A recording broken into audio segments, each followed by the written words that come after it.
देखिए हम पढ़ने वाले इक्वेशन ऑफ मोशन, यहाँ पे 3 इक्वेशन है, इसको देखते हैं यहाँ पे क्या देके रखा है। पहला इक्वेशन देके रखा है v is equal to u plus a t, v is equal to u plus a t, और दूसरा देके रखा है v square is equal to u square plus 2as, ठीक है। तीसरा देके रखा है s is equal to u t plus half a t square, ठीक है। अगर कायदे से देखा जाए तो ये आपका तीसरा है और ये आपका दूसरा है, ठीक है। मैंने ऊपर नीचे कर दिया, ठीक है। तो यहाँ पे किसका किसका रिलेशन है जरा देखते हैं। Relation between velocity and time, यहाँ पे किसका किसका रिलेशन है, वेलोसिटी और टाइम के बीच में रिलेशन बताया गया है, समझा। यहाँ पे देखिए, यहाँ पे relation between displacement and velocity, ठीक है। यहां पे देखिए, यहां पे क्या पूछा गया, डिस्प्लेसमेंट और वेलोसिटी के बीच में रिलेशन बताया गया तीसरे वाले में, और दूसरे वाले में क्या बताया गया, रिलेशन बिटवीन डिस्प्लेसमेंट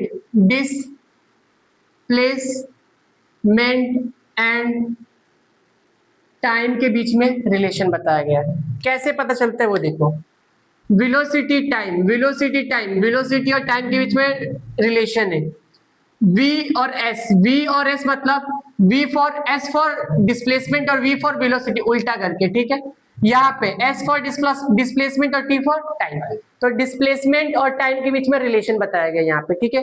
ये बहुत काम की चीज है। और यहाँ पे एक चीज और जानने की जरूरत है आपको कि v u t s इतना ही है, a इसका मतलब क्या होता है, v फॉर होता है फाइनल वेलोसिटी, u फॉर होता है इनिशियल वेलोसिटी, t फॉर होता है टाइम, s फॉर होता है डिस्प्लेसमेंट, समझा। a फॉर होता है एक्सेलरेशन, समझा। और यहाँ पे आप याद रखिएगा a is equal to g होता है, a इज इक्वल टू जी। अगर ऐसा हुआ तो मैं इसको इस फॉर्मूले को v is equal to u plus a t को मैं ऐसे लिख सकता हूं v is equal to u plus g t, समझा। क्योंकि a और g बराबर है तो जहां a रहेगा वहां क्या पुट कर दूंगा, g पुट कर दूंगा, समझा। तो दूसरा वाला formula s is equal to u t plus half a t square को मैं ऐसे लिख सकता हूं s is equal to u t plus half a की जगह पे g टी स्क्वायर, समझा। समझा कि नहीं समझा। तीसरा v square is equal to u square plus 2gs, sorry as मैं इसको ऐसे लिखूंगा v square is equal to u square plus 2gs, समझा कि नहीं समझा। तो a is equal to g होता है, तो जहां जहां a है मतलब ठीक है। अब g अगर लगाना है, एक्सेलरेशन ड्यू टू ग्रेविटी लगाना है, तो जहां जहां a दिखेगा वहां वहां g पुट कर देंगे, समझा कि नहीं समझा। मैं ये इसलिए बता रहा हूँ कि इसके बाद हम पढ़ेंगे फ्री फॉल। क्या पढ़ेंगे, फ्री फॉल। फ्री फॉल के पास बाद मास एंड वेट पढ़ेंगे, मास एंड वेट, तो पहले फ्री फॉल करेंगे, ठीक है।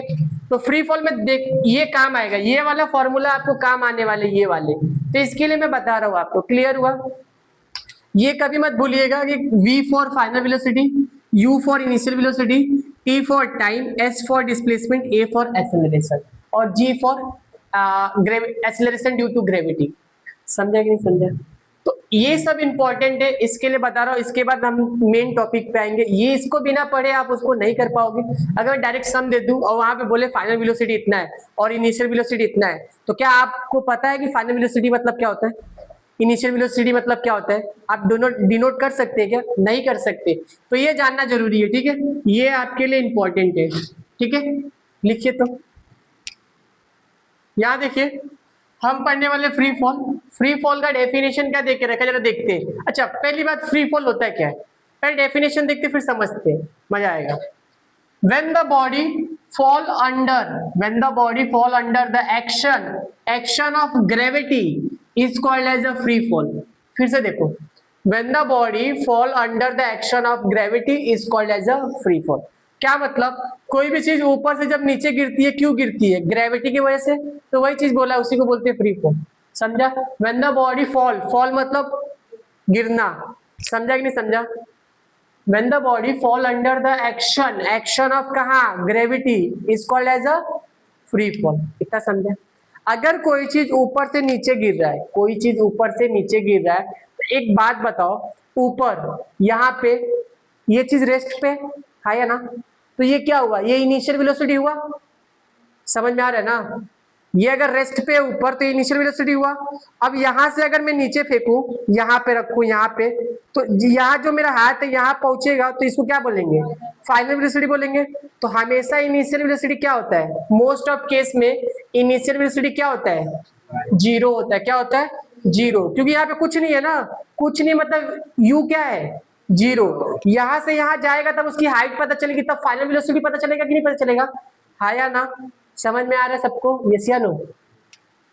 तो ये free fall law of motion कहां से आया? ये लॉ ऑफ इक्वेशन, ठीक है, न्यूटन का। देखते हैं, जब मैं आपको बताया कि कोई भी चीज ऊपर से नीचे गिरती है मतलब वो जीरो होता है, इनिशियल वेलोसिटी जीरो होता है। तो यहाँ पे v क्या है? u क्या है? सॉरी, यहाँ पे u क्या है? जीरो। u क्या है? जीरो।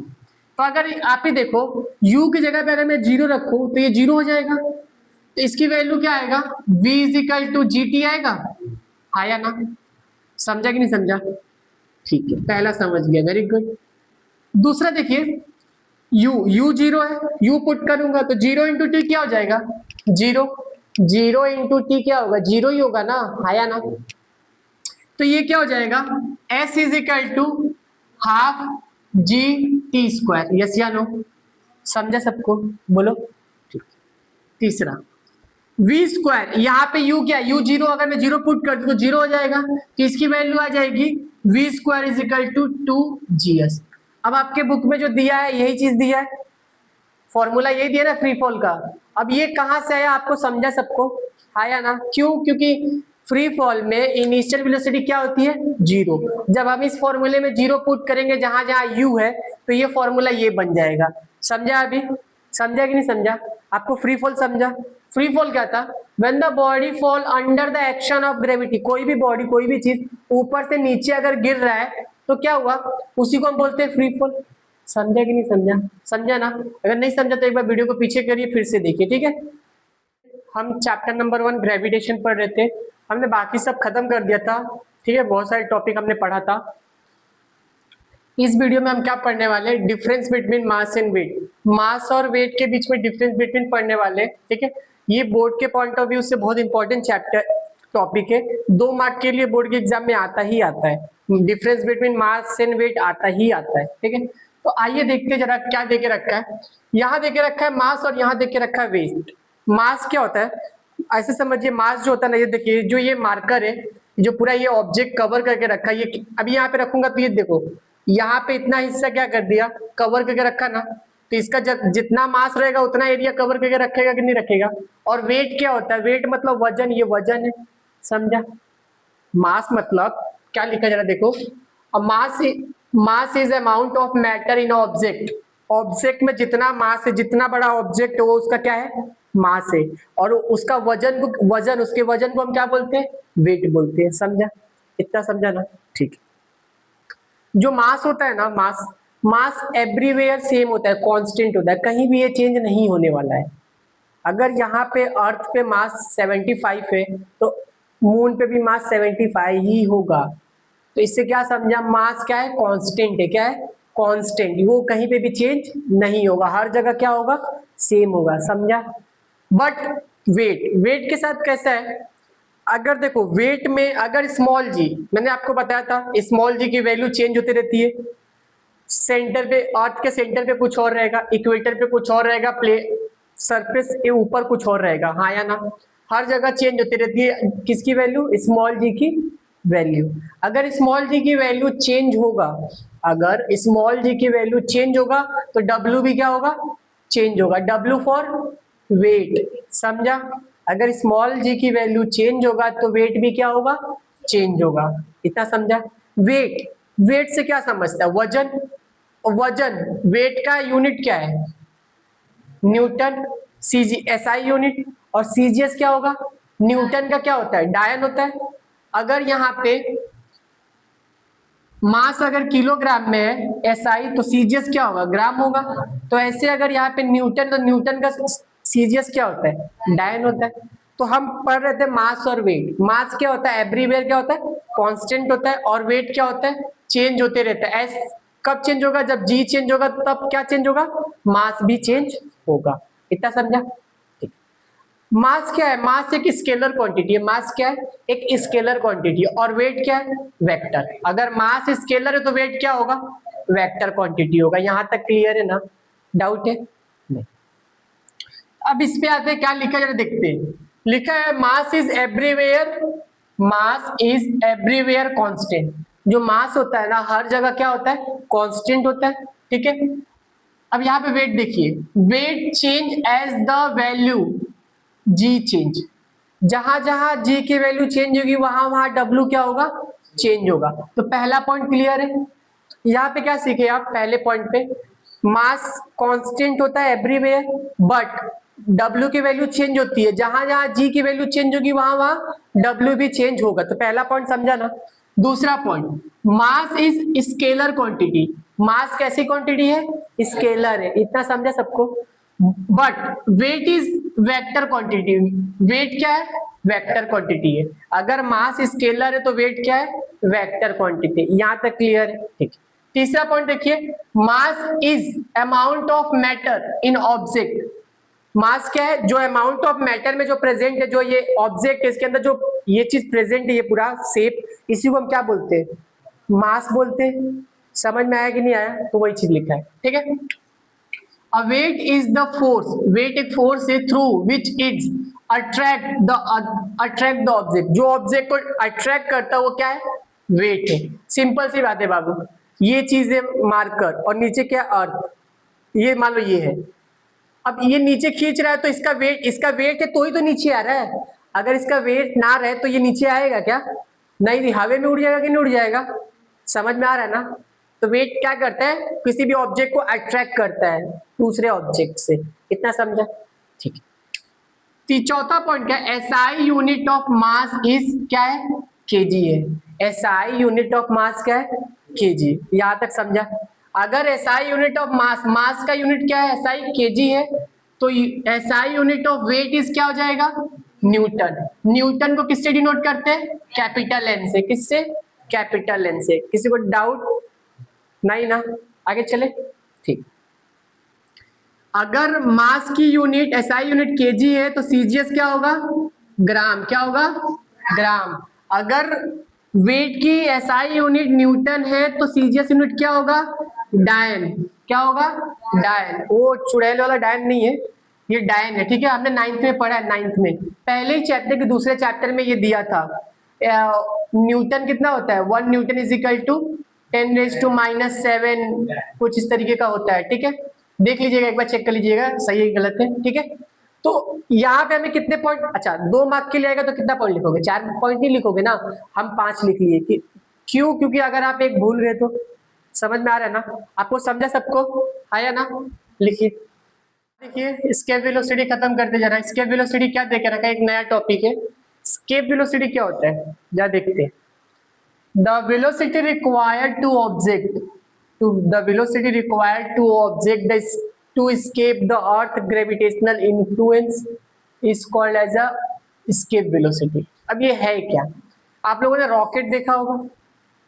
रॉकेट नीचे से ऊपर जाता है, कब तक उसका इंजन चालू रहता है? जब तक वो अर्थ का जो ग्रेविटेशनल इन्फ्लुएंस है, जो अर्थ का जहां तक ग्रेविटी लग रहा है उसको जब तक तोड़ नहीं देते तब तक वो चालू रहता है।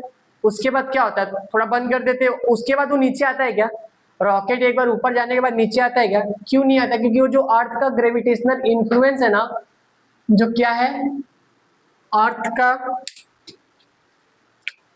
का ग्रेविटेशनल इन्फ्लुएंस जो है ना वो तोड़ के चला जाता है। इसके वजह से कोई भी रॉकेट नीचे नहीं आता। समझा? समझ में आ रहा है ना? तो हमें यहाँ पे एस्केप वेलोसिटी ही फाइंड करना है। एस्केप वेलोसिटी को ऐसे लिखते हैं VESC। समझा? इसको बोलते हैं एस्केप वेलोसिटी, समझा? इस तरीके से लिखते, v बड़ा रहेगा और उसके नीचे ऐसे बस ऐसे कर देना, एस्केप वेलोसिटी इसको बोलते हैं, ठीक है।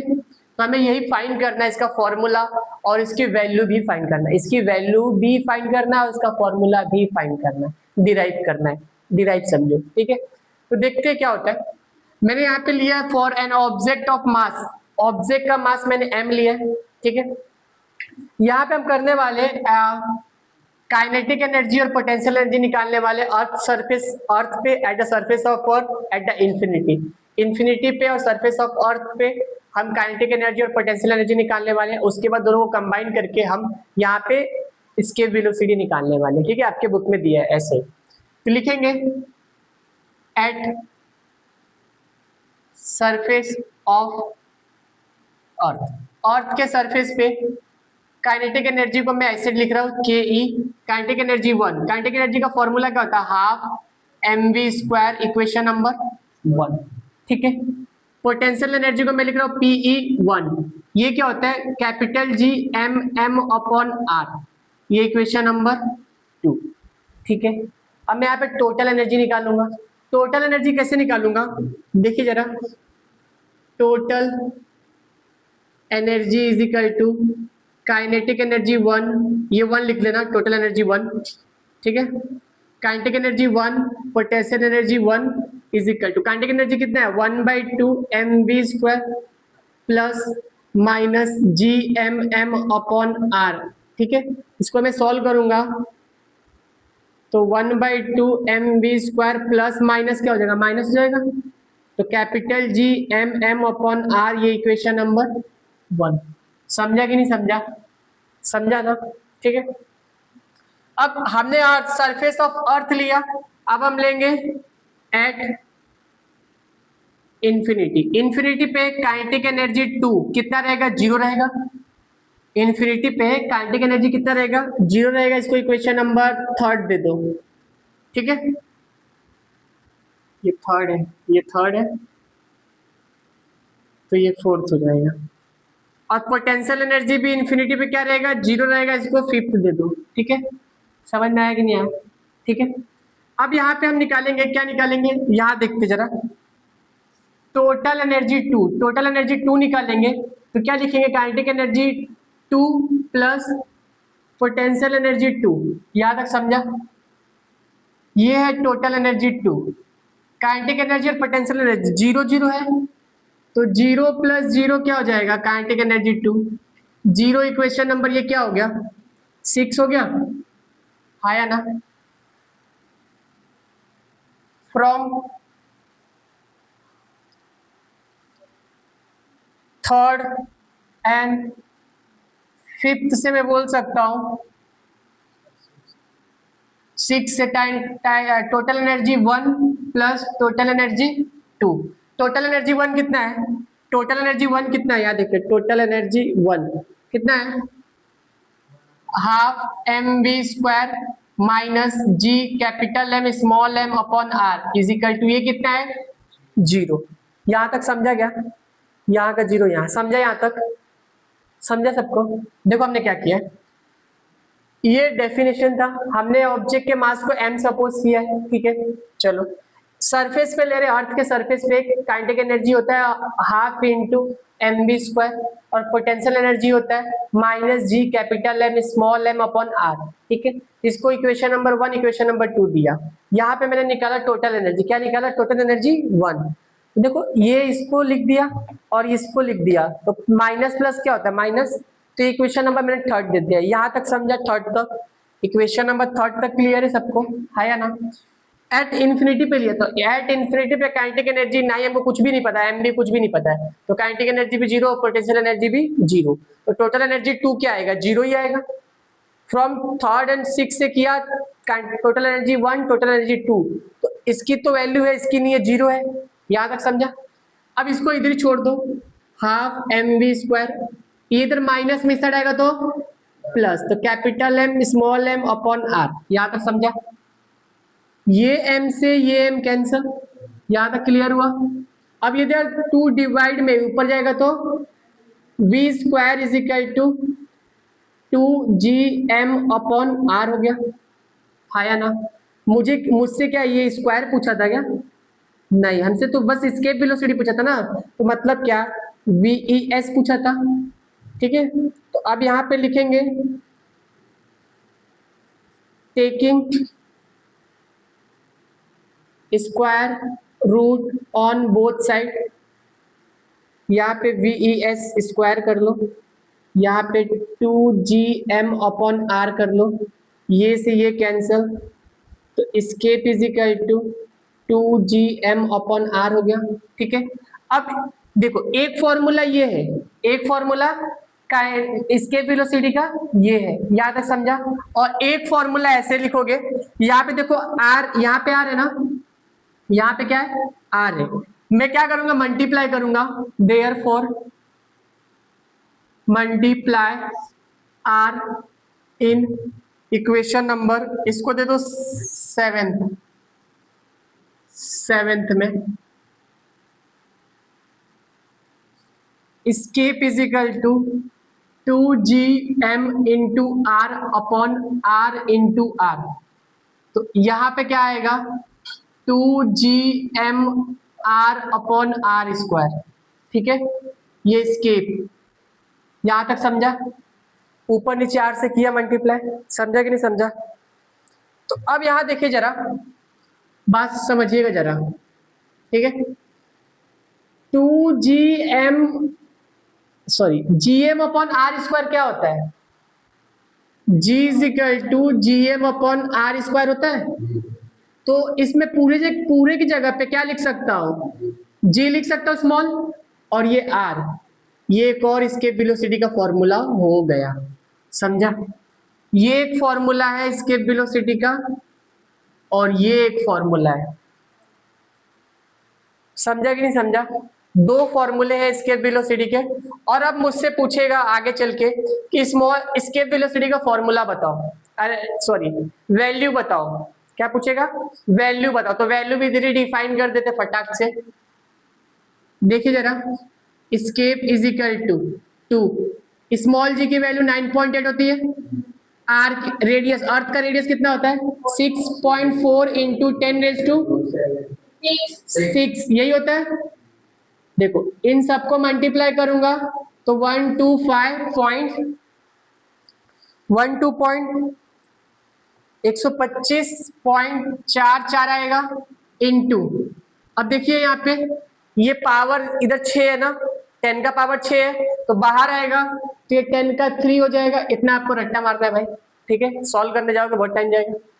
तो देखो हम किलो को क्या लिखते हैं, 1000 को क्या लिखते हैं, 10 का पावर 3 लिखते हैं ना, 1000 को हम क्या लिखते हैं 10 का पावर 3, यस या नो? तो अब देखो इसका जब मैं स्क्वायर रूट हटाऊंगा सॉल्व करूंगा तो इसका आएगा 11.2, क्या आएगा 11.2, और 10 को मैं क्या लिख सकता हूं, किलोमीटर लिख सकता हूं पर सेकेंड। यहां पे स्क्वायर है कि नहीं है, किलोमीटर पर सेकेंड, समझा नहीं है? क्लियर हुआ? एस्केप वेलोसिटी की वैल्यू कितना है 11.2 किलोमीटर पर सेकेंड। जो रॉकेट की स्पीड होती है ना, एक सेकेंड में कितना किलोमीटर जाता है 11.2 किलोमीटर पर सेकेंड। तो इतनी स्पीड से रॉकेट उड़ता है, समझा कि नहीं समझा? ये कैसे डिराइव किया, समझा ना? ये चीज बस पुट कर दो और ये रट्टा मार के रखना पुट करने के बाद कि 125.44 आएगा। अब जब इसको बाहर निकालोगे तो 11.2 आएगा। इतना तो कर सकते हो ना, हाँ या ना? समझा कि नहीं समझा? ये फॉर्मूला कैसे डिराइव करते, समझा ना? अभी हमने पढ़ा था यूनिवर्सल लॉ ऑफ ग्रेविटेशन का फॉर्मूला हमने पढ़ा था, उसके बेसिस पे कुछ क्वेश्चन है, ये उसी फॉर्मूले से होगा, जरा देखते क्या है। ठीक है, एग्जाम्पल है, ये 1 या 2 बार पूछा भी है बोर्ड के एग्जाम में। ठीक है, तो क्या देके रखा है, पर्सन वेट 750 न्यूटन, एक आदमी है उसका वेट है 750 न्यूटन अर्थ पे, कहाँ पे, अर्थ पे। How much would be his weight on the moon, तो भाई साहब का वेट मून पे कितना होगा? अगर एक भाई साहब है, मान लो ये है, इनका वेट अर्थ पे कितना है, अर्थ पे इतना है, तो पूछ रहा है, ठीक है, मून पे कितना होगा इनका, ठीक है वेट, समझा कि नहीं समझा, इतना क्लियर हुआ, ठीक। आगे क्या देके रखा है, and give that moon mass is, moon का जो मास है 1/81 है of that of the earth, जो मून का मास है 1/81 है किसका, अर्थ का मास, समझा, मैं लिख के दिखाऊंगा कैसे भी होता है। And its radius is 1/3.7 of that the earth, जो मून का रेडियस है ना वो 1/3.7 है किसका, रेडियस ऑफ मून, समझा। तो चलो पहले जो गिवन देके रखा है उसको देखते हैं और लिखते हैं। तो मेरे पास डब्ल्यू ई का मतलब होता है weight on earth, weight on earth, earth पे वेट कितना है उस ऑब्जेक्ट, उस पर्सन का 750 न्यूटन। यहां तक किसी को दिक्कत नहीं। बोला है the moon give that moon mass, moon mass मतलब ये मून हो गया और एम फॉर मास, समझा, is equal to 1/81 of that earth, earth मतलब ये मास हो गया, मास कहाँ का, अर्थ का, समझा। अब यहां देखिए रेडियस इज 1/3.4 ऑफ दैट अर्थ, मतलब क्या, आर एम का मतलब क्या हो गया, रेडियस ऑफ मून कितना है 1/37 का रेडियस ऑफ अर्थ। यहां तक समझा, ये कैसे लिखा समझा कि नहीं समझा। यहां भी बोला था मून मास इज का मतलब इजिकल टू, ठीक है, ये क्या हो गया, मास हो गया, ये क्या हो गया, मून हो गया, ये क्या हो गया, मास हो गया, ये क्या हो गया, अर्थ हो गया, ठीक है। तो moon mass is of 1/81 of that अर्थ, तो ये हो गया, फिर जो पूछा ये हो गया, ठीक है। यहाँ पे देखिए स्लैश करके इसको मैं क्या लिख सकता हूँ, देखो इधर ये मल्टीप्लाई में, इस साइड आएगा तो डिवाइड हो जाएगा, तो m upon M E is equal to 1/81 होगा, हाँ या ना, ये बेसिक से समझा ना। ये इधर मल्टीप्लाई इस साइड आएगा तो डिवाइड, तो ये हो जाएगा R M upon R E is equal to 1.37, clear हुआ, समझा। हमसे पूछा क्या है, ये आपका गिवन था, गिवन लिख लीजिएगा इधर, ठीक है। टू फाइंड करने के लिए क्या बोला है, वेट ऑन मून, वेट पे, मून पे वेट कितना होगा ये पूछा है, समझा, मून पे क्या वेट कितना होगा ऐसा पूछा है, ठीक है। Formula F is equal to W is equal to GM upon R square, हाँ या ना, समझा, GM अपॉन R स्क्वायर, ये फॉर्मूला है। फोर्स और वेट बराबर होता है, तो मैं फोर्स की जगह पे क्या लिखूंगा, वेट लिखूंगा, ठीक है। तो मैं यहाँ पे ले रहा हूँ केस 1 कहाँ, ऑन अर्थ, अर्थ पे ले रहा हूँ, ऑन अर्थ, तो वेट W कहाँ पे, अर्थ पे, वेट कहाँ पे, अर्थ पे, इजिकल टू G का G रहेगा, ये एक M का M रहेगा। अब ये क्या है, अर्थ पे है ना, तो मास ऑफ अर्थ आएगा, मतलब ME आएगा, यहां तक समझा, अपॉन R, अर्थ पे लिया है ना हमने, तो रेडियस कहाँ का आएगा, अर्थ का आएगा, उसका होल स्क्वायर, इक्वेशन नंबर 1। इसको लेने में कुछ दिक्कत समझा कि नहीं समझा, पक्का समझा ना। देखो क्या हुआ, ऑन अर्थ ले रहा हूं, ऑन अर्थ सरफेस, समझा, तो वेट क्या होगा, अर्थ का होगा, ये GM ऐसे छोड़ दो, मास कहाँ का होगा, अर्थ का, और रेडियस कहाँ होगा, अर्थ का, यहां तक समझा। ऑन मून, में मून पे, तो वहां का वेट कहाँ का होगा, मून का होगा, समझा कि नहीं समझा, कहाँ का होगा, मून का होगा weight, equal to GM mass of moon upon RM radius of moon, equation number 2। यहां तक समझे सबको, इक्वेशन 1 इक्वेशन 2 समझा कि नहीं समझा, इतना क्लियर है ना, ठीक है। जरा यहां देखिए, अब मैं डिवाइड करूंगा, क्या करूंगा, dividing equation second by first. दूसरे को पहले से डिवाइड करूंगा। दूसरे को किससे डिवाइड करूंगा? पहले से करूंगा। समझा कि नहीं समझा? ठीक है, दूसरा क्या है? ठीक है, WM डिवाइडेड बाय WE। यहां तक समझा? डिवाइड का मतलब क्या होता है? अपॉन में करेंगे। ठीक है, तो यहां देखिए GM M upon R M का स्क्वायर डिवाइडेड बाय GM ये M हो जाएगा अपॉन ये E हो जाएगा, सॉरी E हो जाएगा, ये RE का होल स्क्वायर। यहां तक समझा? आपने इंडाइसिस में पढ़ा होगा, कोई चीज डिवाइड में है तो उसको मल्टीप्लाई जब करेंगे तो इसका रेसिप्रोकल होगा। पढ़ा है कि नहीं पढ़ा है? हम डायरेक्ट डिवाइड में नहीं कर सकते। 8वीं में चैप्टर है ना एक्सपांड करने के लिए, तो उसमें डिवाइड में दे के रखा है, तो उसको जब डिवाइड में दिया रहेगा तब जब मल्टीप्लाई करते तो रेसिप्रोकल हो जाता है, नीचे का ऊपर चला जाता है। समझा कि नहीं समझा? तो यहां देखिए WM WE GM MM upon RM का होल स्क्वायर मल्टीप्लाई, ये रेसिप्रोकल, ये नीचे का ऊपर, ऊपर का नीचे, तो ये RE का स्क्वायर अपॉन GM ME। समझा कि नहीं समझा? ये G से ये G कैंसल है ना, G से G कैंसल, M से M कैंसल, तो WM अपॉन WE क्या बचा?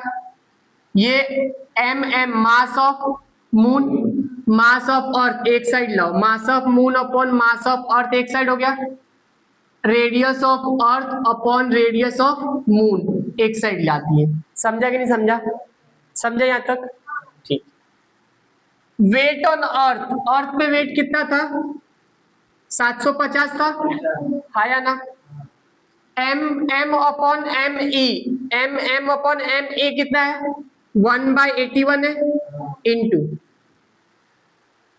RE upon RM, RE upon RM, RE नीचे RM ऊपर है, तो यहाँ पे RE की वैल्यू 3.7 है, तो RE की वैल्यू 3.7 और ये 1 का ये होल स्क्वायर। याद तक समझा?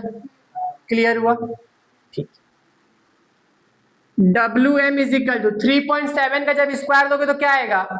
जब 3.7 का स्क्वायर लोगे तो 13.69 आएगा, ये 81 हो जाएगा। 1 का स्क्वायर 1 ही होता है।